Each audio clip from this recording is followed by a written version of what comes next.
પિતાએ તેને પૂછ્યું, શું થયું બેટા? જાન ઉગલાવવામાં એટલી વાર કેમ લાગી રહી છે? અને તું આમ એટલો ઉદાસ કેમ છે? શું થયું? છોકરાએ આખી વાત વિગતવાર પોતાના પિતાને કહી. પિતા બોલ્યા, બસ એટલી જ વાત. તું વરરાજા પાસે જઈને કે આ સમસ્યાનો ઉકેલ છે, પરંતુ ઉપાય મારા પિતા પાસે છે, જેમને હું અહીં છુપાવીને લઈ આવ્યો છું.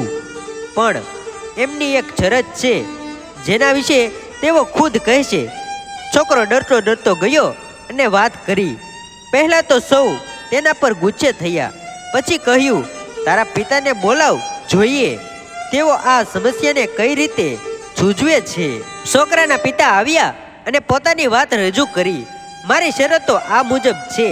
આજ પછી ક્યારે ઘરડા લોકોનું અપમાન ન કરવું અને તેની વાત માનવી. જો મારી આ વાત મંજૂર હોય તો ઉપાય કહું. વરરાજો બોલી ઉઠ્યો, ભલે તમે